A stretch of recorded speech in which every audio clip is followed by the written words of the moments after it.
I set down my coffee cup with deliberate precision, watching the steam curl upward in the quiet morning light. 28 years old, and I had finally reached the point where I could speak about my mother without my voice shaking. Not from anger anymore, that had burned out months ago. What remained was something colder, more permanent, complete emotional detachment. The realization hadn't come suddenly. It had built slowly, like sediment settling at the bottom of a clear glass, until one day I looked down and saw the thick layer of accumulated hurt that had been gathering for decades. It started with a phone call. "Amelia, darling, I need to talk to you about something important." My mother's voice carried that familiar tone, the one she used when she was about to ask me to sacrifice something for my younger sister, Isabella. I was sitting in my home office, surrounded by the fruits of my own labour.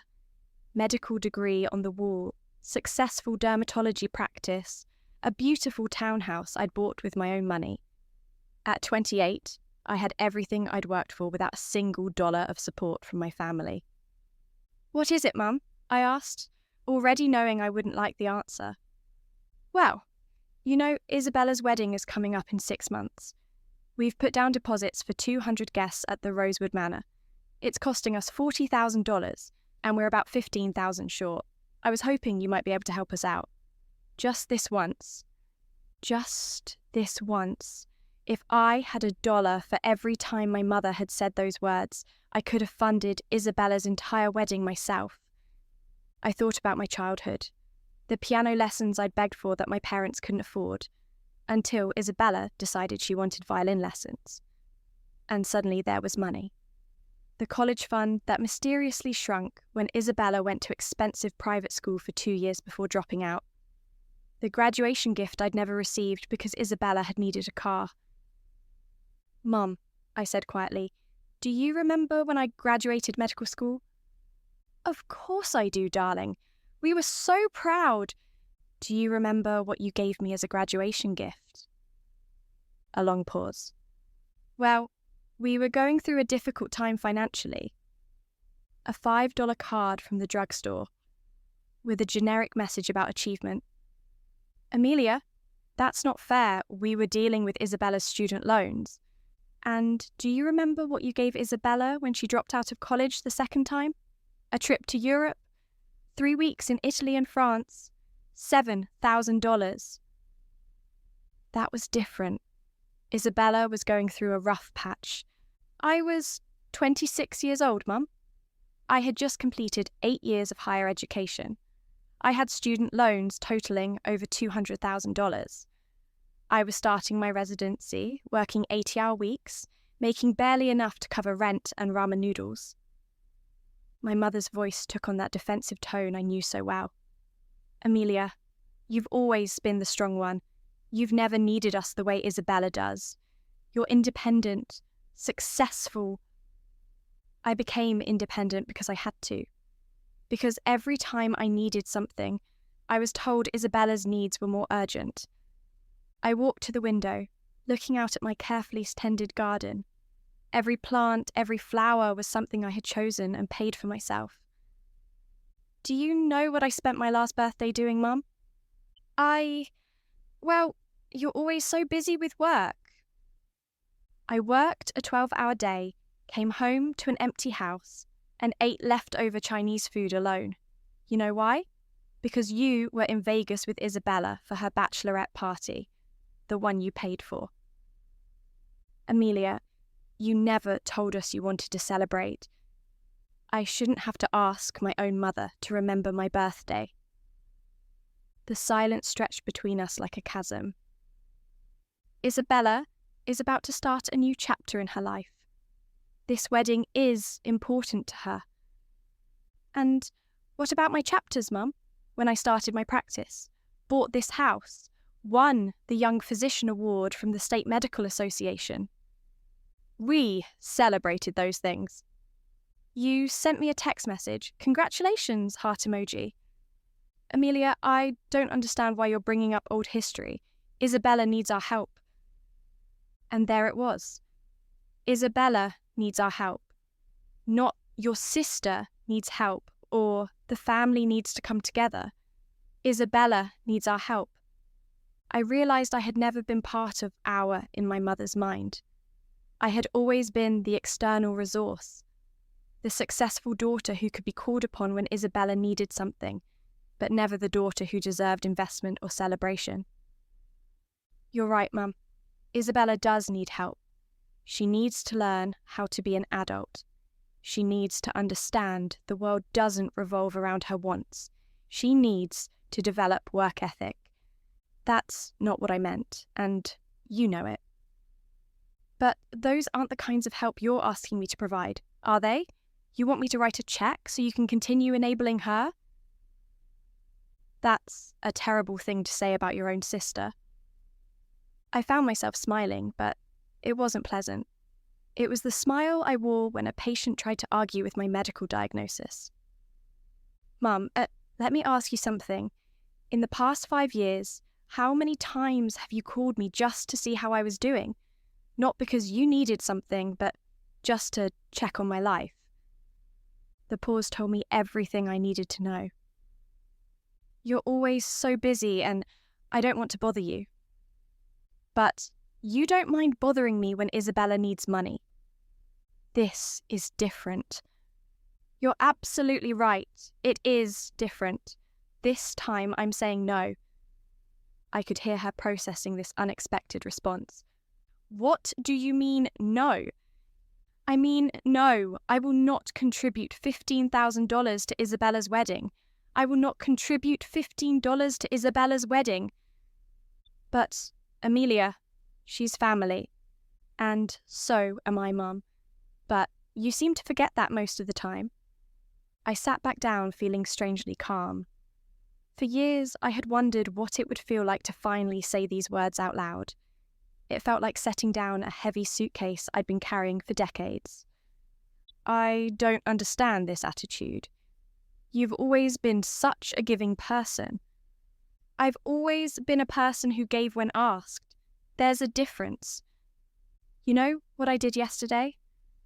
I removed a suspicious mole from a 34-year-old teacher. The pathology came back benign, which means I potentially saved her from skin cancer. That teacher can go home to her children because I spent 8 years learning how to save lives. I'm proud of your work, Amelia, but my work isn't as important as Isabella's wedding planning. My years of sacrifice aren't as worthy of investment as her fairy tale party. That's not what I'm saying. That's exactly what you're saying, Mum. Every time you expect me to sacrifice for Isabella's latest venture, that's exactly what you're saying. I could hear her starting to cry, and for the first time in my life, the sound didn't make me want to apologise. I love both my daughters equally, she sobbed. No, Mum, you don't. You love Isabella more, but you need me more. There's a difference. The words hung in the air like smoke from a gun I'd finally pulled the trigger on. That's a horrible thing to say to your mother. It's an honest thing to say. The question is whether you're brave enough to examine whether it's true. She composed herself, changing tactics. Fine, if you won't help with the wedding, will you at least come to the engagement party next month? Isabella specifically asked for you to be there. The automatic assumption that my attendance was a given, despite no formal invitation. You're being very selfish, Amelia. Selfish. The word hit me, but instead of stinging, it clarified something important. You know what, Mum? You're right. I am being selfish. For the first time in my adult life, I'm putting my own needs ahead of Isabella's wants. And it feels good. I raised you better than this. You raised me to be Isabella's backup plan. There's a difference. I will not tolerate you speaking to me this way, Amelia. The ultimate threat. The withdrawal of approval that had controlled me for years. Mum, I'm 28 years old. I own my home, run my business, and support myself completely. Your tolerance isn't required for me to continue existing. Deafening silence. We'll talk about this later, when you're being more reasonable. We'll talk when you're ready to acknowledge that You have 2 daughters, not 1 daughter and 1 ATM machine. I hung up. For several minutes I sat staring at the black screen, waiting for the familiar wave of guilt. It didn't come. Instead, I felt something I hadn't experienced in years. Peace. My phone buzzed. From Isabella. "Mum told me about your conversation. Really disappointed in you. I thought family meant more to you than money." I typed back, "Family should mean more to all of us than money. That's exactly my point." Her response? "You've changed. You never used to be this cold." I replied, "You're right. I used to be warmer. I also used to be taken advantage of. I am still deciding which version of myself I prefer." She didn't respond. I returned to my patient notes. 3 surgeries scheduled for tomorrow, 2 consultations, and a dermatology conference call. My life was full, purposeful, and entirely self-directed. For the first time in years, that felt like enough. The next morning brought 3 missed calls from my father and a string of increasingly desperate text messages from Isabella. I ignored them all while I performed a complex Mohs surgery, removing skin cancer from a retired teacher's forehead. The precision required kept my mind focused, my hands steady. Surgery had always been my sanctuary, a place where skill mattered more than family drama. By lunch, my phone showed 17 missed calls. I finally answered when my father called for the 4th time that afternoon. "Amelia, we need to talk. Your mother is beside herself." "Hello, Dad. I'm fine, thanks for asking. Surgery went well today." "Don't be sarcastic with me. You've upset your mother terribly." I sat in my car in the hospital parking lot, watching other doctors hurry between buildings, living their own complicated lives. I told Mum the truth. If that upset her, perhaps she should examine why. She's been crying all night. Isabella's been crying too. The whole family is in chaos because of your selfishness. There was that word again. Selfishness, the family's favourite weapon against me. "Dad, let me ask you something. When I bought this house 2 years ago, did anyone in the family offer to help with the down payment?" "You didn't need help. You had the money." "I had the money because I worked 100-hour weeks during residency and saved every penny." "But that's not the point. Did anyone even offer—" Silence. "When Isabella wanted money for her photography course, the one she quit after 3 weeks, how much did you and Mum give her?" "That's different. $5,000. I remember because Mum called to tell me how proud she was of Isabella for finding her passion." "Amelia, what's your point?" "My point is that you've never once offered to help me with anything. Not because you couldn't afford it, but because you assumed I didn't need help. And you know what? You were right. I didn't need your help. But it would have been nice to know you cared enough to offer." I heard him sigh heavily. "We do care about you." "You care about what I can provide. There's a difference." "That's not true." "Dad, when was the last time you called just to see how I was doing?" The pause stretched so long I thought the call had dropped. "We know you're busy with work. Isabella's never too busy for family calls. She's never too busy for family dinners, family vacations, family emergencies. Funny how I'm only too busy when it comes to receiving support, but never when it comes to giving it. Your mother and I are proud of your success." "Are you? Or are you just grateful that my success means you don't have to worry about me financially?" "Amelia, this attitude isn't like you."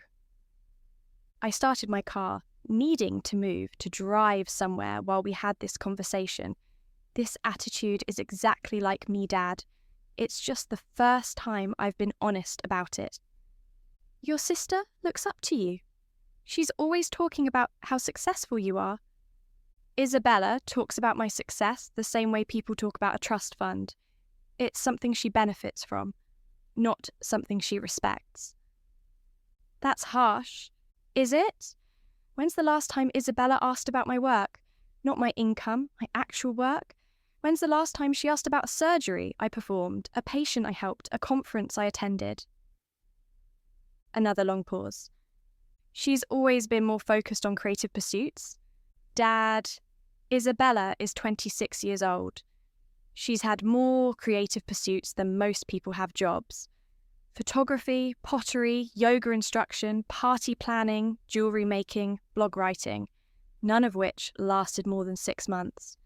At what point do we stop calling them creative pursuits and start calling them expensive hobbies funded by other people's money? She's still figuring herself out. I figured myself out by age 22. You know why? Because I had to. Because no one was going to fund my figuring out process. I pulled into my driveway and sat looking at my house. Every window, every piece of furniture, every plant in the garden, all purchased with money I'd earned through years of sacrifice and hard work. Your mother thinks you're having some kind of breakdown. I actually laughed. A breakdown? Dad, I'm the most stable person in this family. I have a thriving medical practice. I own my home outright. I have no debt except my mortgage, and I've never once asked this family for financial help. If that's a breakdown, the rest of you should try having one. But you're being so cold to Isabella. I'm being realistic about Isabella for the first time in my life. She's getting married, Amelia. This is supposed to be a happy time. She's marrying a boy she's known for 8 months, a boy who works part-time and has no career prospects. She has no job, no savings, no skills, and no realistic plan for supporting herself as an adult. Exactly what part of this situation should make me happy? Love is more important than money. Love doesn't pay rent, Dad. Love doesn't buy groceries or pay for health insurance or save for retirement. Isabella is about to become a wife and potentially a mother, and she has the life skills of a teenager. You sound like you think she's marrying beneath her. I think she's marrying as an escape from adult responsibility, and I think you and Mum are enabling it by throwing a $40,000 party to celebrate her continued immaturity. The silence on his end told me he was processing this, perhaps for the first time, really thinking about what Isabella's life looked like from the outside. We just want her to be happy. Do you want me to be happy? Of course we do. Then why have you never asked what would make me happy? You seem happy. You have your career, your house. I have things, Dad. Things I worked for and bought myself. But when's the last time anyone in this family asked about my personal life? Whether I'm dating anyone? Whether I want to get married someday? Whether I'm lonely living by myself in this house? Are you? Lonely, I mean. The question caught me off guard. Maybe because it was the first personal question he'd asked me in years. Sometimes. But you know what? I'd rather be lonely by choice than ignored by family. We don't ignore you. You ignore everything about me, except my ability to write checks. When I won the Young Physician Award, you know what Isabella said? That's nice. Now, maybe she can afford to help with my student loans. Not congratulations, not I'm proud of you. Just a calculation of how my success could benefit her. She didn't mean it that way. She meant it exactly that way. Because that's how this entire family sees me, as a resource, not as a person. I got out of my car and walked to my front door, keys in hand. My house, my sanctuary, my refuge from a family that had never seen me as anything more than a means to an end. Amelia, we need to find a way to work through this. The engagement party is in 3 weeks. I'm not going to the engagement party. What? You heard me. I'm not going. But Isabella is expecting you. Isabella is expecting my checkbook. She's never cared whether I was actually there or not. That's not true. Dad, I want you to do something for me. I want you to ask Isabella right now, today, to tell you 3 things about my life. Not my career, not my income, not my house. 3 things about me as a person. My hobbies, my interests, my friends. Anything that shows she sees me as more than a bank account. I'm sure she could. Ask her. And when she can't answer, ask yourself why you're so sure I'm the problem in this situation. Amelia, I love you, Dad. I love Mum too. But I'm done being this family's ATM machine. I'm done pretending that being needed is the same as being loved. We do love you. Then prove it. Stop asking me for money and start asking me how I'm doing. Stop assuming I don't need support and start offering it. Stop treating my success as your family's financial resource and start seeing it as something to be proud of. This is all so sudden. No, Dad, this has been building for 28 years. What's sudden is me finally having the courage to say it out loud. I hung up and went inside, where the silence was peaceful rather than empty. My house, my rules, my choices. For the first time in my adult life, that felt revolutionary. An hour later, my phone buzzed with a text from my mother. Fine. If you want to destroy this family over money, that's your choice. Don't expect us to come crawling back when you change your mind. I read the message twice, then deleted it without responding. Some bridges, I realised, were meant to be burned. 3 weeks passed in blissful silence.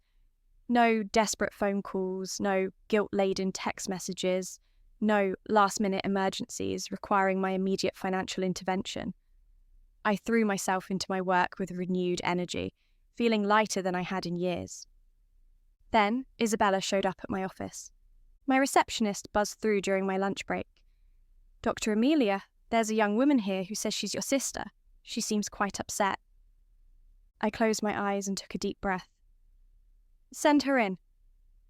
Isabella walked into my office wearing a designer dress I recognised, one my mother had bought her for job interviews she'd never attended. Her eyes were red-rimmed, her makeup smudged, the picture of calculated distress. "How could you do this to me?" she said without preamble, collapsing into the chair across from my desk. "How could you abandon me when I need you most?" I leaned back in my chair, studying her with the same clinical detachment I used to examine suspicious moles. "Hello, Isabella. I'm fine, thanks for asking. How are you?" "Don't be sarcastic. This is serious. Mum and Dad had to cancel the venue." "Did they?" "The Rosewood Manor required full payment 2 weeks before the wedding. They couldn't come up with the money." She said this as if it were my fault, not a foreseeable consequence of planning a wedding they couldn't afford. "I am sorry to hear that." "Are you?" "Because you don't sound sorry, you sound pleased." "I considered this." "I'm not pleased that you're upset, Isabella, but I'm not surprised by this outcome either." "We found another venue," she continued, her voice taking on that wheedling tone I remembered from childhood. "It's smaller, not as nice, but it's something. The problem is, we still need money for the catering, the flowers, the photographer." "How much money?" "Just 8,000. That's so much less than what we originally asked for." The answer is still no. Her face crumpled in what I'm sure she thought was devastating heartbreak. "But, Amelia, I'm your sister, your only sister. This is my wedding day, the most important day of my life." "Isabella, can you tell me what I did last Tuesday?" She blinked, thrown by the question. "What?" "Last Tuesday? What did I do?" "How would I know? You were probably at work or something." "I performed emergency surgery on a 6-year-old girl who had fallen off her bike. She had a massive laceration on her face that could have left permanent scarring. I spent 4 hours reconstructing her cheek so that when she grows up, she won't be disfigured by this accident." Isabella stared at me blankly. "That's nice. Do you know why I'm telling you this?" "Because you want to make me feel guilty about asking for help." "Because I wanted to see if you'd show even a moment's interest in something important that happened in my life. Something that wasn't about money or how it could benefit you. I am interested in your life. No, you're not. You just proved it. I told you I spent 4 hours saving a child's face, and your response was, "That's nice," like I'd mentioned the weather. Isabella's tears were flowing freely now. You've changed so much. You used to care about family. I still care about family. I'm just learning the difference between caring about people and being used by them. I'm not using you. Isabella, in the past 5 years, how many times have you called me when you didn't need something? She opened and closed her mouth several times. I'll save you the trouble. 0. Every single phone call, every text message, every unexpected visit has been about money you needed, problems you wanted me to solve, or opportunities you thought I should fund. That's not true. Really. Name one conversation we've had in the past year that wasn't about your wedding, your financial problems, or something you wanted from me or our parents. The silence stretched between us like a chasm. We talked about other things. We talked about your things, your problems, your dreams, your plans. When's the last time you asked about my life? You never seemed like you wanted to talk.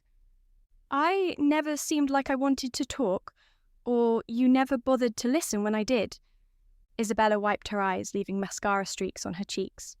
Fine. You want to punish me for not being a perfect sister? Go ahead, but you're ruining my wedding day. I'm not ruining anything, Isabella. I'm simply not funding it. It's the same thing. No, it's not. Your wedding day isn't my responsibility. It's yours and your fiancé's. Jake doesn't have any money. Then maybe you should have considered that before planning a wedding that costs more than most people's annual salary. We're in love. Love is wonderful. Love is also not a financial plan. She stood up abruptly, her chair scraping against the floor. You know what? Mum was right. You have become cold and selfish. I stood too, walking around my desk to face her directly. Isabella, I want you to really think about this. I'm cold and selfish because I won't give you $8,000. But you're not selfish for asking your sister to fund your wedding to a man who can't support you? That's different. How? Because family helps family. Family should help family, but help goes both ways. When have you ever helped me? I don't have money to help you with. I didn't say money. I said help. When have you ever offered emotional support? When have you ever been there when I needed someone to talk to? When have you ever shown up for something important in my life? She stared at me as if I were speaking a foreign language. When I opened my practice. Where were you? I was busy. When I won the physician award, where were you? You never told me it was important to you. I shouldn't have to tell you that being recognised for excellence in my field was important to me. Just like you shouldn't have to tell me that your wedding is important to you. Isabella's face was cycling through emotions. Confusion, anger, hurt, desperation. So what am I supposed to do? Cancel everything? Tell everyone the wedding is off because my sister won't help me? You could get a job. You could ask your fiancé to get a full-time job. You could plan a wedding you can actually afford. You could take responsibility for your own life choices. You make it sound so simple. It is simple. It's not easy, but it's simple. She slumped back into the chair, all the fight going out of her. I don't know how to do those things. For the first time in our conversation, she sounded genuinely vulnerable instead of manipulative. Isabella, you're 26 years old. You're smart, you're capable, you're perfectly able to learn how to support yourself. But you've never had to, because there's always been someone else to solve your problems. Mum and Dad always said you were the responsible one and I was the creative one. That was their excuse for not teaching you life skills, but you can still learn them. She looked up at me with something that might have been hope. Would you help me learn? The question caught me off guard. In all our years as sisters, she'd never asked for my help with anything that didn't involve money. What kind of help? I don't know. How to make a budget, how to look for a real job, how to be an adult. I studied her face, looking for signs that this was just another manipulation. What I saw instead was genuine confusion and fear. Isabella, I'll make you a deal. If you postpone this wedding for 1 year, a year? 1 year, get a job, any job, and keep it for 12 months. Learn to pay your own bills. Show me that you can support yourself like an adult. If you can do that, I'll help pay for a reasonable wedding. What's reasonable? $5,000. Total budget. Not just my contribution, total budget. Her face fell. 5,000? That won't even cover the dress. Then you buy a cheaper dress. Isabella, most people don't spend $45,000 on one day. Most people have beautiful, meaningful weddings for much less. She sat in silence for a long time, and I could see her mind working. What if I can't do it? What if I can't keep a job for a year? Then you'll learn something important about yourself, and you'll be better prepared for marriage. Jake won't wait a year. The words hung in the air between us. Isabella, if Jake won't wait for you to become financially stable, maybe Jake isn't the right person to marry. She started crying again, but these tears looked different, less calculated, more real. I'm scared, she whispered. Scared of what? Of trying and failing, of finding out I really am as useless as I sometimes think I am. For the first time in years, I felt genuine sympathy for my sister. You're not useless, Isabella. You're just unpracticed. There's a difference. She looked up at me with red, swollen eyes. Do you really think I could do it? Get a job and keep it? I think you could do anything you decide you really want to do. The question is whether you want to enough to try. She nodded slowly, then stood to leave. At the door, she turned back. Amelia, I'm sorry for never asking about your life, for only calling when I needed something. I didn't realize. I know you didn't, but now you do? After she left, I sat alone in my office, wondering if I'd just witnessed the beginning of real change or another elaborate performance. Time would tell.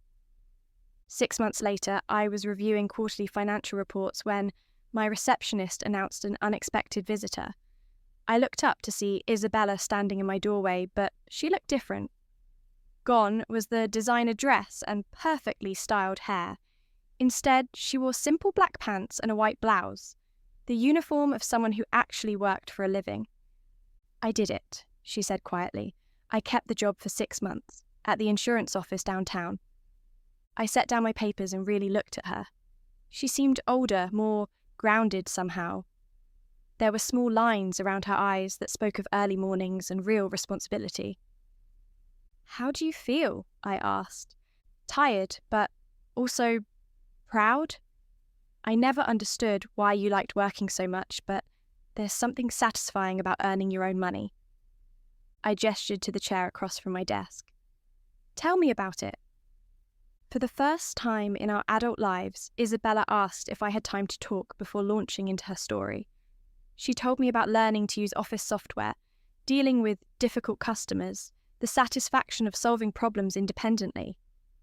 She spoke with an animation I'd never seen before when she talked about anything involving actual effort. The strangest thing is, she said, I actually look forward to Mondays now. I used to dread them because they meant another week of nothing, just waiting for something to happen to me. And Jake? Her face clouded slightly. Jake wasn't as supportive as I hoped he'd be. He kept asking why I was working so hard for pocket change when I could just ask Mum and Dad for money. When I told him I wanted to contribute equally to our relationship, He said I was being dramatic. What did you do? I asked him what he loved about me, not what he found convenient about me, but what he actually loved. I leaned forward, genuinely curious about her answer. He couldn't give me a real answer. He kept talking about how fun I was, how I didn't stress about money like other girls. It took me 3 months to realize he didn't love me. He loved the idea of a wife who would never challenge him to grow up.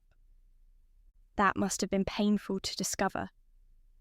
It was, but you know what was more painful?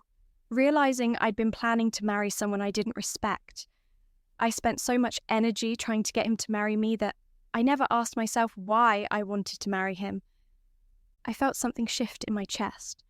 Not quite forgiveness, but the beginning of respect. So, what happened to the engagement? I ended it 2 months ago, gave back the ring and everything. She smiled ruefully. Mom didn't speak to me for 3 weeks. How did that feel? Liberating, actually.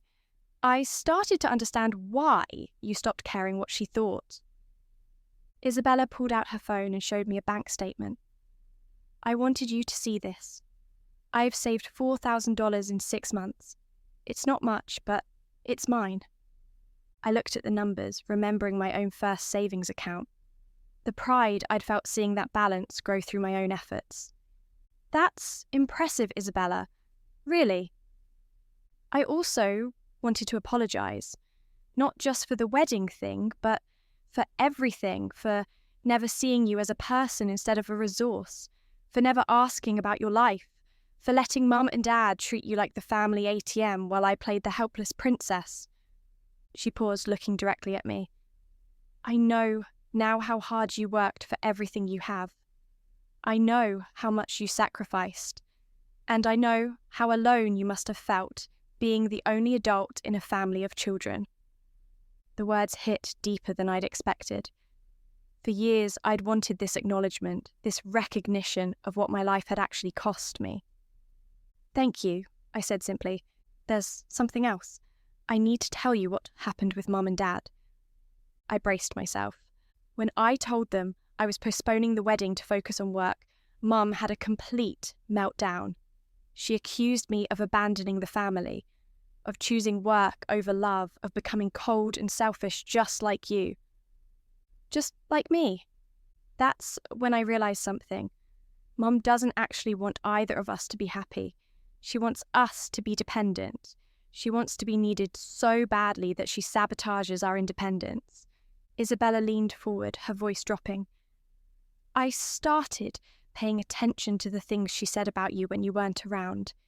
She'd complain that you thought you were too good for family because you wouldn't drop everything when she called. She'd say your success had made you arrogant, but then when she needed money, suddenly your success was something to be proud of. What about Dad?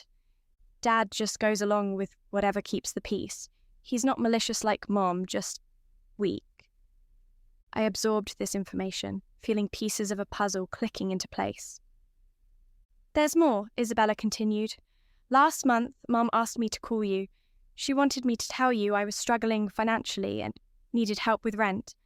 But you weren't struggling. No, I've been living in a studio apartment and paying all my own bills for 4 months.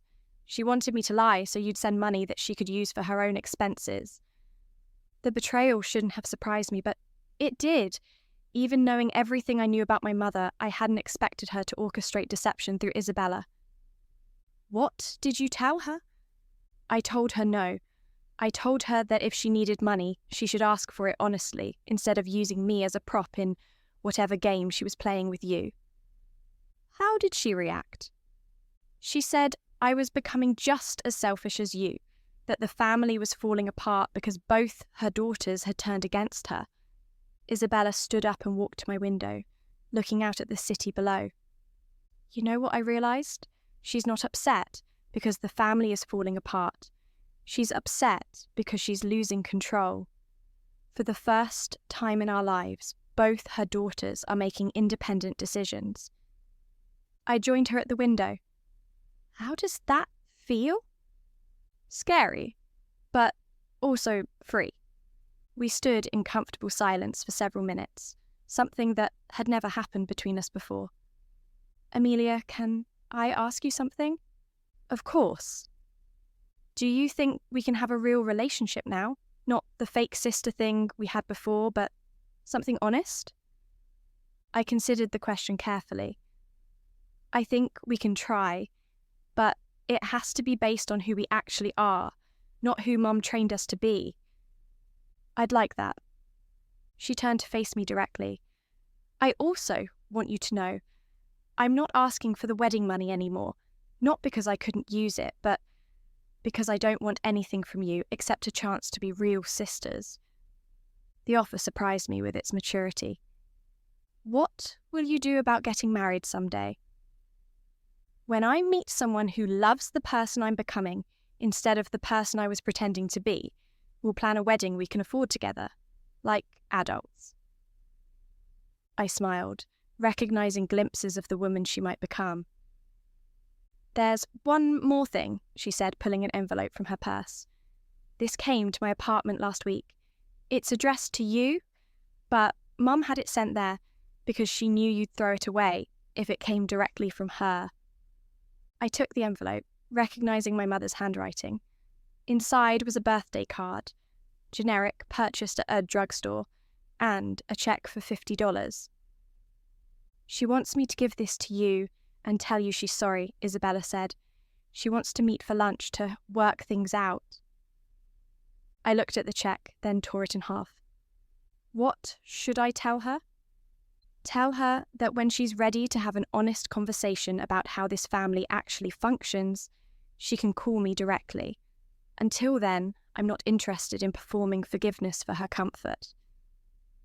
Isabella nodded. I thought you might say that. As she gathered her things to leave, she paused at the door. Amelia, I'm proud of you. For setting boundaries, for refusing to be used, for showing me what self-respect looks like. I know I'm late saying it, but I needed you to know. After she left, I sat alone in my office, processing everything that had changed. 6 months ago, I had been the family's reluctant ATM, constantly drained by their demands and expectations. Now, I had a sister who was learning to be an adult, parents who were finally facing the consequences of their favoritism, and most importantly, a sense of peace with my own choices. My phone buzzed with a text from Isabella. Dinner next week, my treat, and I promise to ask about your life. I smiled and typed back, I'd like that. For the first time in my adult life, I looked forward to a family interaction. Not because I was needed, but because I was genuinely wanted. As I returned to my financial reports, I realized something profound. The best revenge against people who take you for granted isn't anger or cruelty. It's becoming so complete within yourself that their approval becomes irrelevant. I had finally learned the difference between being loved and being used, and I chose to be loved, starting with loving myself enough to demand better. The phone rang, and I saw my mother's name on the caller ID. For the first time in months, I smiled as I let it go to voicemail. Some bridges aren't worth rebuilding, but sometimes from their ashes, something better grows. Isabella and I were proof of that.